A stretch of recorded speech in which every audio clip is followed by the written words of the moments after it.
बिस्मिल्लाहिर्रहमानिर्रहीम। अस्सलामुअलैकुम वरहमतुल्लाहि वबरकातुहू। जुनैद बगदादी हुक्मरान बगदाद का दरबारी पहलवान और ममलकत की शान था। वक्त के बड़े बड़े सूरमा उसकी ताकत और फन का लोहा मानते थे। वक्त का बड़े से बड़ा झूठ भी नजर मिलाने की ताब नहीं रखता था। दरबार शाही में जुनैद के लिए एजाज की जगह मखसूस थी, जहाँ वो बन संवर कर बैठा करता था। दरबार लगा हुआ था, सल्तनत के तमाम लोग अपनी अपनी कुर्सियों पर बैठे हुए थे। जुनैद भी अपने मखसूस लिबास में दरबार की जीनत बना हुआ था कि एक दरबार ने आकर तला दी। शहन के दरवाजे पर एक लागरो नीम जान शख्स खड़ा है। शक्लो सूरत से एक फकीर मालूम होता है। ज़ौफ़ और नकाहत से कदम डगमगाते हैं। जमीन पर खड़े रहना मुश्किल है, लेकिन उसकी आवाज के तेवर और पेशानी की शक्ल से फातहाना करदार की शान टपकती है। आज सुबह से वो बराबर इसरार कर रहा है कि मेरा चैलेंज जुनैद तक पहुंचा दो, मैं उससे कुश्ती लड़ना चाहता हूँ। दरबार की ज़बानी ये अजीबोगरीब खबर सुनकर अहले दरबार को उस आने वाले अजनबी शख्स से दिलचस्पी पैदा हो गई। हुक्मरान ने हुक्म दिया उसे हाजिर किया जाए। थोड़ी देर बाद दरबान उसे अपने हमरा लिए हाजिर हुआ। उसके कदम डगमगा रहे थे। बड़ी मुश्किल से वो दरबार में आ खड़ा हुआ। तुम क्या कहना चाहते हो? वजीर ने उससे दरियाफ्त किया। जुनैद से कुश्ती लड़ना चाहता हूँ, अजनबी ने जवाब दिया। क्या तुम्हें मालूम नहीं है कि जुनैद का नाम सुनकर बड़े बड़े जोर आवरों के माथे पर पसीना आ जाता है? वजीर ने फहमाइश के अंदाज में उससे कहा। जुनैद की शोहरत ही मुझे यहाँ तक खींच के लाई है।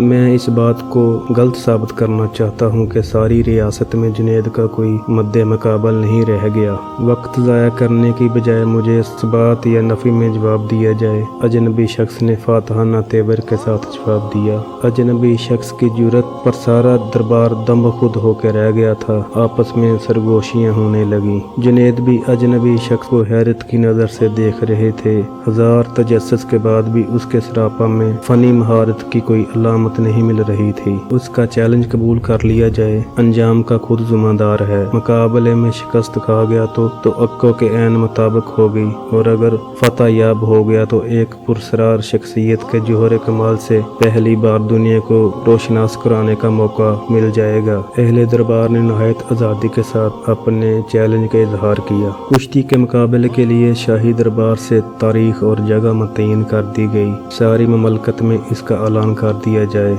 बगदाद के हुक्मरान ने यह हुक्म सादर कर दिया। इत्मीनान रखा जाए, मैं वक्त मुकर्ररा पर दंगल में पहुंच जाऊंगा। ये कहते हुए अजनबी शख्स दरबार से रुखसत हो गया। अपने दौर में जुनैद का कोई मुद्दे मुकाबल नहीं है, ये यकीन लोगों के दिलों में इस तरह घर कर चुका था कि मुकाबले की तैयारी का जिक्र जिसने भी सुना दम बखुद होकर रह गया। सारी ममलकत में होने वाले दंगल का तहलका मचा हुआ था। हर शख्स इस अजनबी मुसाफिर को देखने के लिए बेताब था। इसके मुतल्लिक तरह तरह की अफवाहें गश्त कर रही थीं। बहरहाल हवा कुछ यूं चल गई थी कि जितने मुंह उतनी बातें। तारीख जैसे जैसे करीब आती जा रही थी, इंतजार शौक की आंच भी तेज होती जाती थी। सबसे ज्यादा हैरत लोगों को इस बात की थी कि मुकाबला पहाड़ और तिनके के दरमियान था। अब मुकाबले की तारीख करीब आ गई थी। दूर दराज मुल्कों से सियाहों और तमाशाइयों के काफिले बगदाद में उतरना शुरू हो गए थे। वो शाम आ गई थी जिसकी सुबह एक अहम फैसला होने वाला था। सारी रात बेचैनी में करवटें बदलती गुजरी। सुबह होते ही शहर के सबसे वसी मैदान में नुमायां जगहों पर कब्जा करने के लिए तमाशाइयों का हजूम आहिस्ता आहिस्ता जमा होने लगा। बगदाद का सबसे वसी मैदान लाखों तमाशाइयों से कच्चा कच भर गया था। तमाम आने वाले अपनी कुर्सियों पर बैठ चुके थे। जुनैद भी बादशाह के हमरा तशरीफ लाए। सब आ चुके थे। अब उस अजनबी शख्स का इंतजार था जिसने चैलेंज देकर सारे इलाका में तहलका मचा दिया था। जुनैद के तरफदार फातहाना खुशी के जज्बा में मजमा को यकीन दिला रहे थे कि उसका इंतजार बेसूद है, अब वो नहीं आएगा। इस मैदान में उन लोगों की तादाद बहुत ज्यादा थी जो गायबाना तौर पर उस अजनबी शख्स के हामी थे। नामालूम तौर पर उनके दिलों में हमदर्दी का जज्बा पैदा हो गया था। वक्त मुकर्ररा में अभी चंद ही लम्हे बाकी रह गए थे। वजीर ऐलान करने के लिए खड़ा हुआ। सारा मजमा दम खुद होकर उसका ऐलान सुनने लगा। मुंह से पहला लफ्ज ही निकला था कि मजमा के किनारे से एक शख्स ने आवाज दी, जरा ठहर जाइए, वो देखिए सामने गर्द उड़ रही है, हो सकता है वही अजनबी शख्स आ रहा हो। ये मालूम होते ही हर तरफ खुशी की लहर दौड़ गई। सारा मजमा उस अजनबी शख्स को देखने के लिए टूट पड़ा। बड़ी मुश्किलों से हजूम पर काबू करके उसे मैदान तक पहुंचाया गया। ज़ाहरी शक्ल सूरत देखकर लोगों को सख्त हैरत थी कि ज़ोफ और नातवानी से ज़मीन पर जिसके कदम सीधे नहीं पड़ते, वो जुनैद जैसे को पैकर पहलवान से क्या मुकाबला कर सकता है। दंगल का वक्त हो चुका था। ऐलान होते ही हज़रत जुनैद तैयार होकर अखाड़े में उतर गए।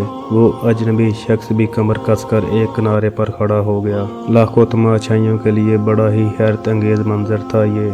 हज़रत जुनैद ने खम ठोंक कर जोर जमाई के लिए पंजा बढ़ाया। उस अजनबी शख्स ने दबी ज़बान से कहा, कान करीब लाएं, मैं आपसे कुछ कहना चाहता हूँ। न जाने इस आवाज़ में क्या सहर था कि सुनते ही जुनैद पर एक सख्ता तारी हो गया। अचानक फैले हुए हाथ सिमट गए। कान करीब करते हुए कहा, फरमाइए। अजनबी शख्स की आवाज़ बैठ गई। बड़ी मुश्किल से मुंह से इतनी सी बात निकल सकी, जुनैद मैं कोई पहलवान नहीं हूँ, ज़माने का सताया हुआ एक आले रसूल हूँ। सैयदा फातिमा सलामुल्लाह अलैहा का छोटा सा कुनबा कई हफ्तों से जंगल में पड़ा फाकों से नीम जान है। सैयदानियों के बदन पर कपड़े भी सलामत नहीं कि वो घनी झाड़ियों से बाहर निकल सकें। छोटे छोटे बच्चे भूख की शिद्दत से बेहाल हो गए हैं। हर रोज सुबह को ये कहकर शहर आता हूँ कि शाम तक कोई इंतजाम करके वापस लौटूंगा, लेकिन खानदानी गैरत किसी के सामने मुंह खोलने नहीं देती। गिरते पड़ते बड़ी मुश्किल से यहाँ तक पहुँचा हूँ। फातेह खैबर का खून हाशमी रगों में सूखता जा रहा है। चलने की सख्त बाकी नहीं है। शर्म से भीख मांगने के लिए हाथ नहीं उठते। मैंने सिर्फ इस उम्मीद पर चैलेंज दिया था कि आले रसूल की जो अकीदत तुम्हारे दिल में है, आज उसकी आबरू रख लो। वादा करता हूँ कल मैदान क़यामत में नाना जान से कहकर तुम्हारे सर पर फतह की दस्तार बधवाऊंगा। फातिमी चमन की मरझाई हुई कलियों की उदासी अब नहीं देखी जाती। जुनैद आलमगीर शोहरत की सिर्फ एक कुर्बानी सूखे चेहरों की शिदाबी के लिए काफी है। यकीन रखो आले रसूल के खाना बदोश काफिले की हुर्मत व आसूदगी तुम्हारी इज्जत व नमूस का एसार कभी रायगा नहीं जाएगा। हमारे खानदान की ये रीत तुम्हें मालूम है कि किसी के एहसान का बदला ज्यादा देर तक हम कर्ज नहीं रखते। अजनबी शख्स के ये चंद जुमले नश्तर की तरह हजरत जुनैद के जिगर में पवस्त हो गए।